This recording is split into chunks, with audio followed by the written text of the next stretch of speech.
Good evening, ladies as well as gentlemen. Papa Boris here with some more Darkest Dungeon. We just completed the tutorial and the first mission. Now, before we start our second mission, let's discuss some of the other mechanics in this game, namely stress relief.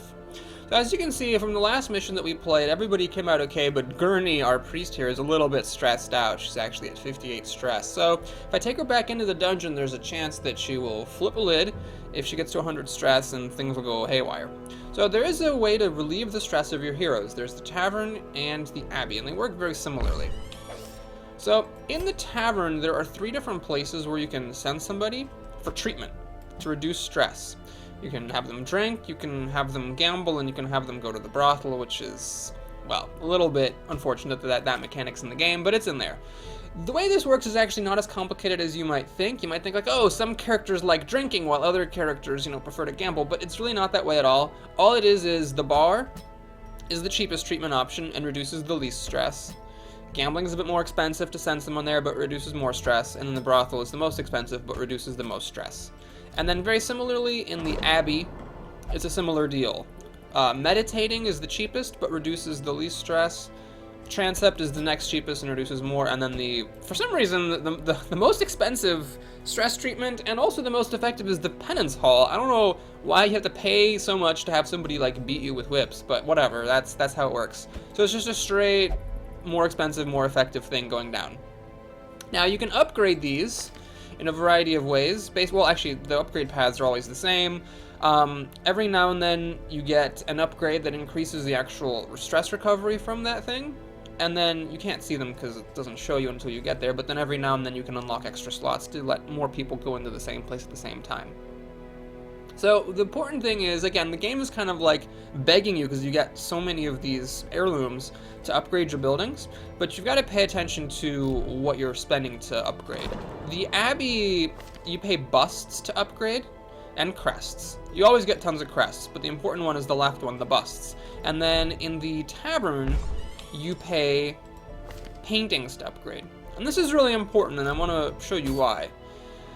In the beginning of the game, you're always going to be adventuring in the ruins. It takes a few missions before the other 2 regions unlock. And even then, you're probably going to keep going to the ruins just because that's what you're used to. Well, the ruins, the Weald, and the Warrens all give crests as rewards. I mentioned you always get crests. But the ruins give busts, the Weald gives papers, and the Warrens missions give paintings. This is really important, so you're going to end up with tons and tons of busts, but not so many portraits and papers. And you're going to want these portraits and the papers, so you don't want to spend them prematurely. This is why I didn't want to upgrade the stagecoach, because it spends papers, and it's why I don't want to upgrade the tavern, which costs paintings. However, the abbey costs busts to improve, and we're basically going to be swimming with busts. So I'm perfectly fine upgrading the abbey a couple of times, and having it as an option available to relieve my stressed out heroes. In the meantime, though, we're looking at the stagecoach. Unfortunately, we were not offered another Vestal. We were given a plague doctor and an occultist. I don't really like the occultists very much, but I'm going to take them because you can always disband them later. There's no reason not to take them. So I have to make a choice. Either I send this party of 4 with 2 witch doctors instead of a witch doctor and a Vestal, which might cause me to suffer more on the mission, or I take the Vestal with me again, but risk the possibility that she will reach 100 stress and flip out. What I'm going to do is actually the latter option. I will not send anybody anywhere for stress relief. I am just going to go ahead and take my chances and hope that we can keep her low on stress. So let's look at our options. We can do a short mission to explore a bunch of rooms, a short mission to complete all the room battles, a medium length mission to complete a bunch of room battles, and then a medium mission to explore a bunch of rooms. My advice is don't go on the medium and long missions until your characters are better. Basically, once we unlock the buildings that let us upgrade their armor, upgrade their weapons, and upgrade their skills, and also, more importantly, buy the skills that we actually want to use rather than just using the 4 that they got at the beginning, then we'll start going on these medium missions. Because if you have a slightly overpowered party, the medium missions are actually better than the short ones. They give better rewards, and you can actually come out with less stress than you came in because of camping, which we'll talk about later. But right now, I'm just using the basic guys. I haven't upgraded their skills, haven't changed them at all, so I'm just going to choose one of these 2 missions. And I'm going to grab the scouting mission. So in a short map, like I said, there's going to be 9 rooms. The scouting mission basically makes you go through 8 of them. Now you might think, well, if you have to go through 8 rooms out of 9, how's that really different from this mission, which is to complete all the room battles? The thing is that you can look at the map at the beginning and decide which room you're going to skip. You have to come to 8 rooms out of 9. Whereas with the battle missions, there's always a chance that the room you skipped had a battle in it, and you have to go back and deal with it, which is really annoying. So we're going to go for the scouting mission again. Let's provision our troops. So as before, I'm going to buy 8 food. I could try to buy 4 food and get away with it. You saw last time they only had to eat 1 time, but it's just not worth the risk of stress. If you have to backtrack too much or something, because the room layout is really messed up and requires a lot of backtracking, they might get hungry twice. We'll take a shovel, even though we didn't need one last time. I'll grab the medicinal herbs in case they come up, and a key in case that comes up. And then 4 torches should do it. I ended up finding some extra torches and made good use of them, but that was like at the end, and if they get a little bit more stressed out towards the end, I guess it's worth it to spend. Let's get 1 more torch. Okay, didn't buy any antivenom or bandages. The bandages, actually, I'll get a pair this time, because there are those guys who cause bleeding, and I'm willing to pay 150 gold to keep my hero's stress a little bit lower. Okay, well, let's go back into the ruins then, and we'll do this 1 mission, and that'll be the video. Bink! So let's take a look at the room layout. This is a really obnoxious layout. Basically, I can go up to this room and then backtrack. You don't generally want to backtrack, but there's going to be backtracking required here and backtracking required here. So when do you want to get your backtracking out of the way? I prefer to do it earlier on. So what I'm going to do is backtrack, go up here and backtrack down, go here and backtrack up, and then we're just going to skip this last room and go all the way around the hook to finish the scouting mission. That's a good place to start. Which takes the one I didn't really want taking stress, takes the stress from the trap. It's quite unfortunate. 25 gold. That's better than nothing. Sometimes sacks don't have anything in them at all. Alright, let's see if there's a fight in here. And there isn't, just an empty room. Well, so what we're here to do is scout out the rooms. So the light's about to drop. The torches give like, I think 21 light. Or 25. So yeah, I just went from 73 to 98. So I generally don't want to go right from. I don't generally want to use it right when I hit 75. I want to wait a little bit. This is. I think this is stress relief. So I want to have the priest go to the altar. Oh my God! I forgot to buy holy water. Oh, that's silly. Definitely wanted to buy some holy water. Well, luckily I think you can use this without the holy water. No, it buffs her, but doesn't give her any stress relief. Alright. That's fine. Got another torch, which is nice. She's getting more stressed out. Alright, now that it's dropped below 75, let's light a torch to increase our chances of surprising the monsters. And there are going to be some monsters here. Okay, so how do we want to deal with these? Like before, the Arbalists are the most dangerous one. But if I kill the Rabble, the Arbalists get moved up and they can't fire their devastating quarrels. Thing about Dismas, his odds of killing this Rabble are, well, if he hits with a negative damage mod. Yeah, I wish he had, this is a really dumb ability. I wish he had just a regular old slash. Thing about this open vein is, his odds of actually killing this in 1 hit are really small. So what I'm going to do instead is do a Grape Shot Blast just to work these guys down a little bit, since there's a very small chance of actually killing this thing in 1 hit. Might as well do the damage. And they all dodge. Okay, great. That's awesome. So Quarrel sucks because it hits really hard, and I think it has a pretty high crit chance. I seem to get crit a lot from these Quarrels. Luckily, there were no crits that time. Okay, we're going to go ahead and try the same strategy. I just want to kill this thing to cause the Arbalists to move up. Alright, I'm going to try to work this guy down. That was a pretty strong hit. She heals up, which is nice as well. Alright, he crits, which sucks, so everybody gets stressed out. Oh my god, she's up to 82. I was really hoping that wouldn't happen, but she is getting stressed into the dickens. Alright, these guys have now moved up, so they can only do bayonet jabs, and those don't do very much damage, and they are not going to hit my back team. So I'm okay with that. Let's see here. They still can't bleed, but we'll go ahead and start just whacking down at these guys. Or it doesn't matter because everybody dodges the attacks. Why does everybody go for the guy in second? Shouldn't you hit this armored dude up front? Maybe that's why they're not doing it. Okay, so now it's just a matter of beating them down. I am going to stun, because I'm not going to kill these guys in one hit. So I might as well reduce some of the incoming damage. Alright, I'll keep working on the guy who's stunned. I think focus fire is generally the way to go. If he loses his turn, we're going to heal up some more. And I think the stunning approach is fine. This time I'm going to stun... I'm still going to stun the same guy. Always the guy in second. But you notice with the bayonet jabs, it's not nearly as big of a deal. Alright, let's see if we can finish this guy off. Actually, I'm going to hang on. I'm going to go ahead and start healing up a little bit. Because this battle is pretty well in hand. So I think I'm okay with just using him for healing now. There you go. Go after that guy. He's got all his health. Alright, man, I've been lucky with these Divine Comforts. Lots of them have been 2s. And I'm gonna, again, keep on healing. There's a little bit of a risk, as I mentioned, of letting the battle drag on for too long. Because then everybody gets stressed out. However, that shouldn't happen. And unfortunately, I kill him before the other guys get to heal again. Get another torch, which is nice. I forget what the suit of armor does. It's always positive, though. So let's just hope it's stress relief. That's some other buff again. Well, alright. That's kind of unfortunate. I was really hoping for some stress relief, but it was not to be. Oh, papers. Excellent. Papers are great. And we'll see why they're great shortly. Alright, we're surprised, which sucks. That causes a bit of rearrangement. Fortunately, it's not the end of the world.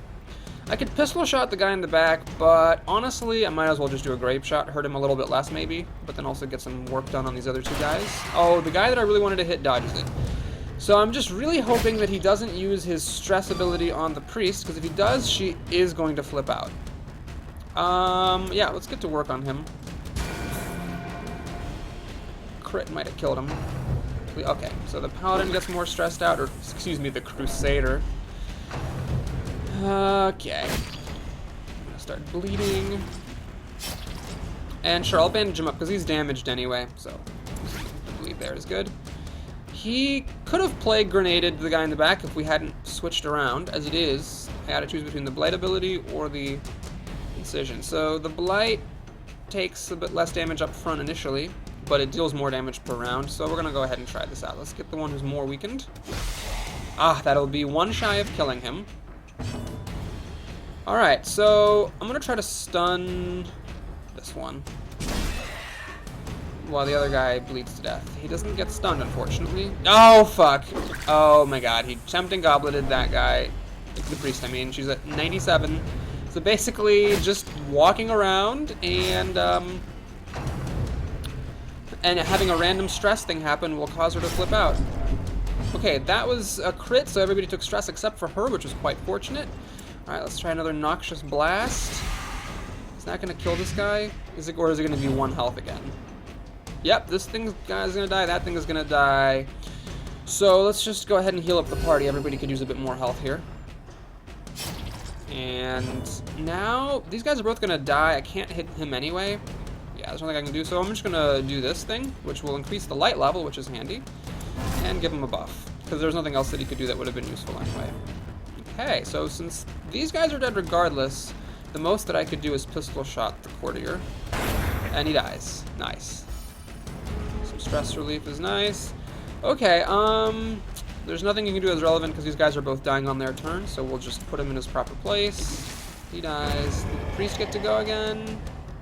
Nope. They died. Okay, that's fine. So the priest is about to flip out, which is kind of good in a way. We're going to get to see what happens once that takes place.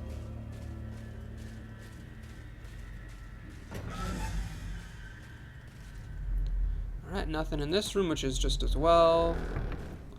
Got plenty of torches. We actually have more than we bought from the store. Alright, it turned dim. This should take us back up to 100. I can't remember if it's 25 or 26 that the torches do, but since I found extra ones, I don't really want to be that nitpicky about it. Alright, books. Books, actually don't usually do very good things, but they're fun. They often have a lasting effect on the hero, or they cause him stress. Sometimes they'll cause a good thing. What I'm going to do, though, is have this guy read the book, because he's the least stressed out. So, if it is something bad, and he takes stress, which, geez, that was a lot of stress, fuck. It wouldn't be the end of the world. Alright, we got another Tempting Goblet, of course, on the Priest. Just... no other chance to it. Alright, Paranoid. I don't actually know what this stuff does, but it's bad. You still get... Oh, you still get the hero gets to do things most of the time, anyway. So it's not like... Jesus fucking Christ. It's not like the end of the world, but it's definitely annoying, and it's if you get an affliction, it's definitely bad. Alright, so he's gonna start bleeding. Alright, what I'm gonna do here is... I don't have the stunning the back row skill, unfortunately. Oh, man. I'll just try to bring down one of these guys. Bleedens. And hope that we can kill these off, maybe, and push this guy forward. Alright, we're just gonna go ahead and try to smite this guy to death. If he dies, I would have actually killed this guy, had I known. Alright. Oh, still using Tempting Goblet. Sometimes when he gets up close, he uses a different skill. But, in that case, he didn't. Luckily, I dodged. Now, this Paranoid thing, I think it causes them to, like, talk to the team and make them get more stressed out, which is a hilarious thing, because it means that, you know, just shit keeps getting worse and worse and worse once one person takes it to the limit. Alright. I could heal everybody, and I will, even though it's possible to maybe finish this guy off. We're all starting to get a little bit low on health. We're pretty early on in this dungeon, so getting some more healing seems useful. Again, a massive strike. Okay. I'm actually going to try to heal this guy's bleeding and give him a point of health. Let's open up his vein. Heal the team.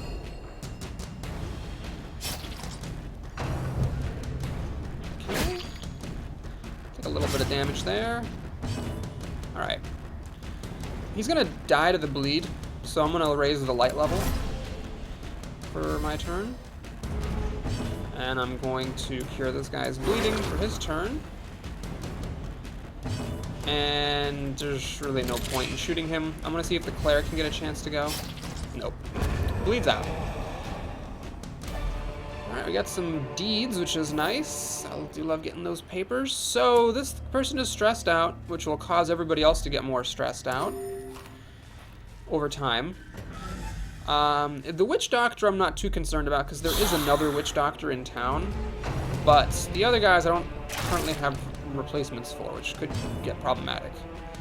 Alright, so do I try to bring down these guys in the back? Or heal the team? I'm going to go ahead and heal the team, because it's starting to become a little bit dire, and I think the healing's actually worth it.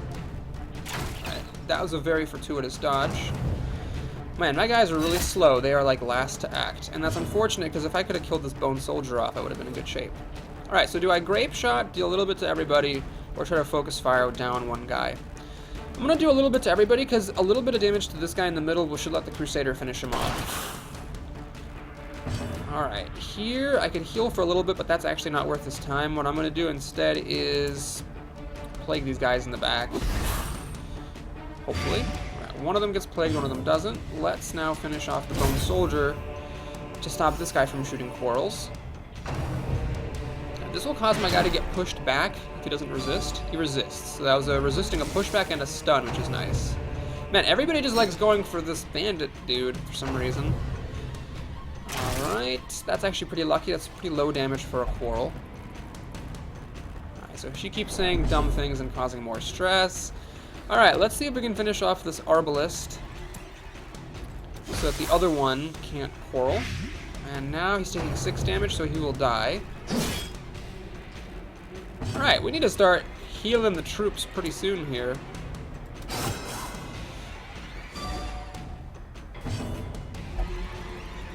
Oh geez, so she's deciding what to do for herself, and she chooses to attack instead of healing the team. That's freaking great. Alright, well let's stun this guy, because I'm not likely to be able to kill him. He resists the stun. Oh no. This is bad. Well, my dude is getting close to death's door, which is actually a nifty mechanic in this game. We'll see it perhaps in a moment.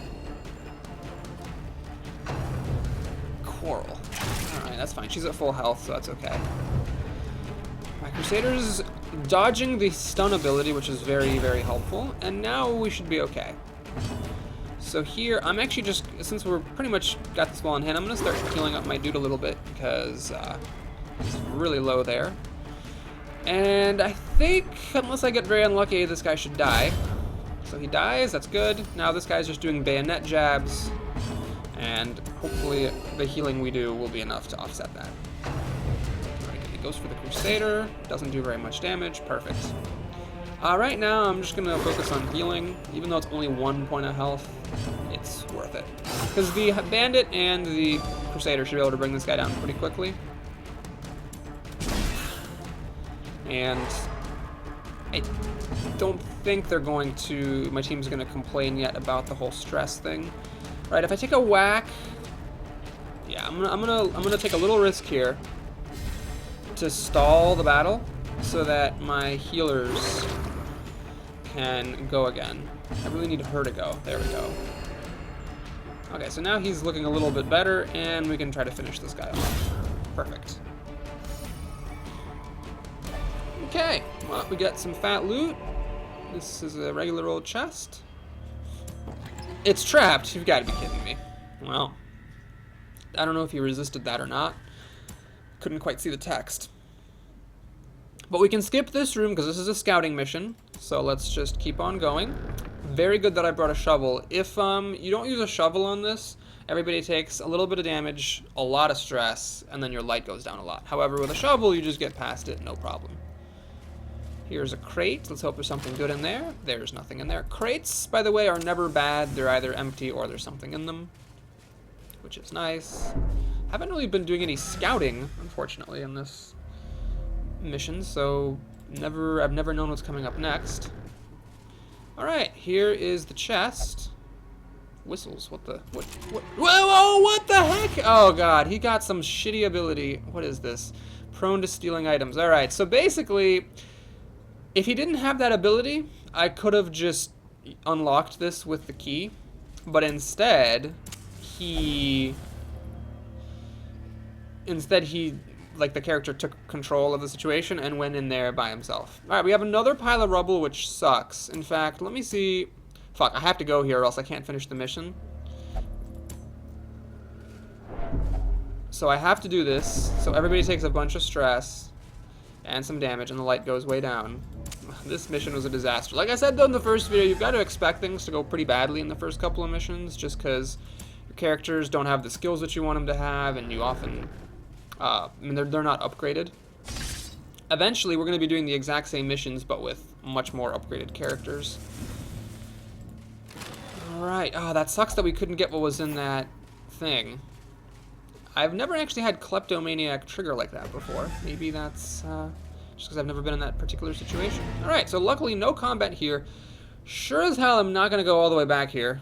So we're just going to wrap that up. We got not actually that much money, but we did get a lot of papers, which is excellent. So, let's see what quirks everybody got. Ooh, 10% scouting chance, very nice. He sucks at critting when he is low health, but I always play with light above 75. Oh wait, light below 25, oh that sucks, so this doesn't actually do me any good. That's nice, and... okay, oh that's great, the stress resist is really spectacular. Alright, so that'll be it for this video. Thank you very much for watching. Please like and or subscribe if you enjoyed it. And if you want to stick around for a little bit of bonus preparation stuff.